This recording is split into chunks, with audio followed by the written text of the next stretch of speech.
Hi friends, ഏവർക്കും rubies കിച്ചന്റെ പുതിയ വീഡിയോയിലേക്ക് സ്വാഗതം. ഇന്ന് പരിചയപ്പെടുത്താൻ പോകുന്നത് ഒരു നോൺ വെജ് റെസിപ്പിയാണ്. വളരെ എളുപ്പത്തിൽ തയ്യാറാക്കാൻ പറ്റിയ കിടിലൻ ചിക്കൻ സോസേജിന്റെ റോസ്റ്റിന്റെ റെസിപ്പിയുമായിട്ടാണ് വന്നിട്ടുള്ളത്.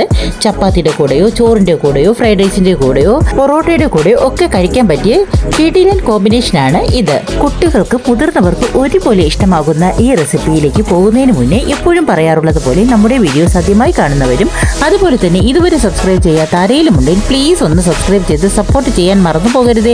അതുപോലെ ആ തൊട്ടടുത്ത് കാണുന്ന ബെൽ ബട്ടൺ പ്രസ് ചെയ്യാനും മറക്കരുത്. എന്നാൽ മാത്രമേ ഞാനിടുന്ന പുതിയ വീഡിയോസിന്റെ നോട്ടിഫിക്കേഷൻസ് നിങ്ങൾക്ക് ലഭിക്കുകയുള്ളൂ. കൂടെ തന്നെ ലൈക്ക് ചെയ്യാനും ഷെയർ ചെയ്യാനും കമൻറ്റ് ചെയ്യാനും മറക്കരുത്. അപ്പോൾ നമുക്കിനി പോകാം വീഡിയോയിലേക്ക്. അപ്പോൾ ഇനി നമുക്ക് സോസേജിന്റെ റോസ്റ്റ് തുടങ്ങിയാലോ. 8 പീസ് സോസേജാണ് എടുത്തിട്ടുള്ളത്. അതിനെ നന്നായിട്ട് കഴുകി എടുത്തുകൊണ്ട് വന്നതാണ്. ഇനി ഇതിനെ നമുക്ക് ചെറുതായിട്ട് ചെറിയ പീസായിട്ട് കട്ട് ചെയ്തെടുക്കാം. അത് വളരെ തിന്നാകാനും പാടില്ല, അതുപോലെ തന്നെ കട്ടി കൂടാനും പാടില്ല. അതായത് ഈ അളവിൽ വേണം നമുക്ക് കട്ട് ചെയ്തെടുക്കാൻ. സോസേജ് എല്ലാം കട്ട് ചെയ്ത് വെച്ചിട്ടുണ്ട്. ഇനി നമുക്ക് ഫ്രൈ ചെയ്യണം. അതിനൊരു മസാല തയ്യാറാക്കാം. അതിനായിട്ട് മഞ്ഞൾപ്പൊടി 1/4 ടീസ്പൂൺ, കുരുമുളക് പൊടി 1 ടേബിൾ സ്പൂൺ, മുളക് പൊടി 1 ടേബിൾ സ്പൂൺ, ആവശ്യത്തിന് ഉപ്പ് എന്നിവ ചേർത്ത് നന്നായിട്ട് മിക്സ് ചെയ്തെടുക്കാം. ഇതിനോടൊപ്പം തന്നെ 1 ടേബിൾ സ്പൂൺ നാരങ്ങ നീര് കൂടി ചേർത്ത് ഒന്നുകൂടി നന്നായിട്ട് മിക്സ് ചെയ്തെടുക്കുക. ഇനി ഒരു 10-15 മിനിറ്റ് നമുക്കൊന്ന് റെസ്റ്റ് ചെയ്യാനായി വയ്ക്കാം. ഒരു 10-15 മിനിറ്റ് ആയിട്ടുണ്ട്. ഇനി നമുക്കതിനെ ഒന്ന് ഫ്രൈ ചെയ്തെടുക്കാം. അതിനായിട്ട് ഒരു പാൻ എടുത്ത് അടുപ്പത്ത് വെച്ച് അതിലേക്ക് 2 ടേബിൾ സ്പൂൺ ഓയിൽ ഒഴിച്ചു കൊടുക്കാം. അതൊന്ന് നന്നായി ചൂടായി വരുമ്പോൾ നമുക്ക് ഈ മാരിനേറ്റ് ചെയ്ത് വെച്ചിരിക്കുന്ന ചിക്കൻ സോസേജിനെ ഇട്ട് നന്നായിട്ട് വറുത്തെടുക്കാം. അതൊന്ന് നന്നായിട്ട് ഫ്രൈ ആവുന്നത് വരെ നമുക്ക് ഇളക്കി കൊടുക്കാം. അന്ന് ഒരു 10 മിനിറ്റ് നമുക്കൊന്ന് മൂടി വെച്ച് വേവിക്കാം. ഇപ്പോൾ നല്ല ഫ്രൈ ആയി വന്നിട്ടുണ്ട്. ഇനി നമുക്കിതിനെ ഒരു പാത്രത്തിലേക്ക് മാറ്റി വയ്ക്കാം. ഫ്രൈ ചെയ്യാനെടുത്ത പാനിൽ തന്നെ 1.5 ടേബിൾ സ്പൂൺ എണ്ണ ഒഴിച്ചു കൊടുക്കുക. അതൊന്ന് നന്നായിട്ട് ചൂടായി വരുമ്പോൾ ഒരു 2 സവാള, അതായത് മീഡിയം സൈസുള്ള 2 എണ്ണം ചെറുതായി കട്ട് ചെയ്ത് വെച്ചിട്ടുള്ളത് ഇതിലേക്ക് ഇട്ട് കൊടുത്ത് നന്നായിട്ട് വഴറ്റിയെടുക്കാം. ഒന്ന് നന്നായിട്ട് വെന്ത് വരുന്ന സമയത്ത് നമുക്ക് ഇതിലേക്ക് ആവശ്യത്തിന് ഉപ്പ്, ഇഞ്ചി വെളുത്തുള്ളി പേസ്റ്റ് 1 ടേബിൾ സ്പൂൺ ചേർത്ത് കൊടുക്കാം.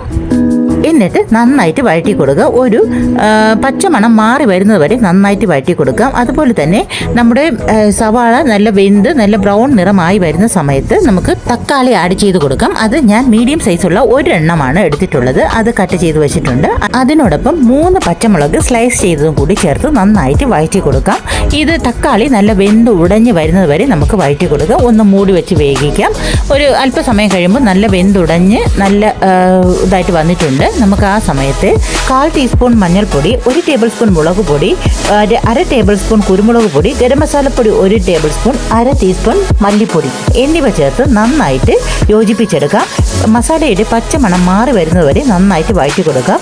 ശേഷം നമുക്ക് 1 ടേബിൾ സ്പൂൺ ടൊമാറ്റോ സോസ് കൂടി ആഡ് ചെയ്ത് കൊടുക്കാം. ടൊമാറ്റോ സോസ് ഓപ്ഷനിലാണ്, വേണമെങ്കിൽ ചേർത്താൽ മതിയാകും. അത് ചേർത്തില്ലെങ്കിലും ടേസ്റ്റ് ഉണ്ടാകും. ഒരു കുറച്ചുകൂടെ പ്രത്യേക ടേസ്റ്റ് വരുന്നതിലേക്ക് വേണ്ടിയാണ് ഞാനിത് ചേർക്കുന്നത്. ഇതെല്ലാം ചേർത്ത് നന്നായിട്ട് യോജിപ്പിച്ചെടുക്കാം. ഇനി നമുക്ക് ഒരു 1/2 ഗ്ലാസ് വെള്ളം കൂടി ഇതിനോടൊപ്പം ചേർത്ത് നന്നായിട്ട് മൂടി വെച്ച് വേവിക്കാം. ഒരു അല്പസമയം കഴിയുമ്പോൾ ഇത് നന്നായിട്ട് കുറുകി സെറ്റായി വന്നിട്ടുണ്ട്.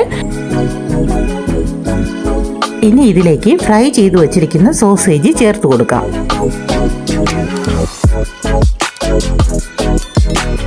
മല്ലിയില കുനുകുന അരിഞ്ഞത് കൂടി ചേർത്ത് കൊടുക്കാം. എന്നിട്ട് ഒന്ന് മിക്സ് ചെയ്തെടുക്കാം. ഇപ്പോൾ നമ്മുടെ കിടിലൻ ടേസ്റ്റിലുള്ള ചിക്കൻ സോസേജ് റോസ്റ്റ് തയ്യാറായി കഴിഞ്ഞു. ഇനി നമുക്ക് സെർവിംഗ് ഡിഷിലേക്ക് മാറ്റാവുന്നതാണ്. നമുക്ക് ഇഷ്ടമുള്ള എന്തിൻ്റെ കൂടെയും നമുക്കിത് കഴിക്കാവുന്നതാണ്. വളരെ എളുപ്പം തയ്യാറാക്കാവുന്നതും അതുപോലെ തന്നെ ടേസ്റ്റിയുമായിട്ടുള്ള ഈ ചിക്കൻ സോസേജ് റോസ്റ്റ് ബാച്ചിലേഴ്സിനും തുടക്കക്കാർക്കും ഒക്കെ വളരെയധികം പ്രയോജനമുള്ളതാണ്. അപ്പോൾ നിങ്ങളും ഒരു നോൺ വെജ് കഴിക്കണമെന്ന് തോന്നുന്ന സമയത്ത് ഇതൊന്ന് ട്രൈ ചെയ്ത് നോക്കുക. ഇതിൻ്റെ അഭിപ്രായങ്ങൾ കമൻറ്റ് രൂപത്തിൽ അറിയിക്കുകയും വേണം. അതുപോലെ തന്നെ നിങ്ങൾക്കിത് ഇഷ്ടമായിട്ടുണ്ടെങ്കിൽ നിങ്ങൾക്കറിയാവുന്ന മറ്റുള്ളവരിലേക്ക് കൂടി ഒന്ന് ഷെയർ ചെയ്ത് ഞങ്ങളെ സപ്പോർട്ട് ചെയ്യാനും മറന്നു പോകരുത്. കൂടെ തന്നെ ലൈക്ക് ചെയ്യാനും കമൻറ്റ് ചെയ്യാനും സബ്സ്ക്രൈബ് ചെയ്യാനും മറക്കരുത്. അപ്പോൾ മറ്റൊരു വീഡിയോയുമായി കാണാം. Thanks for watching.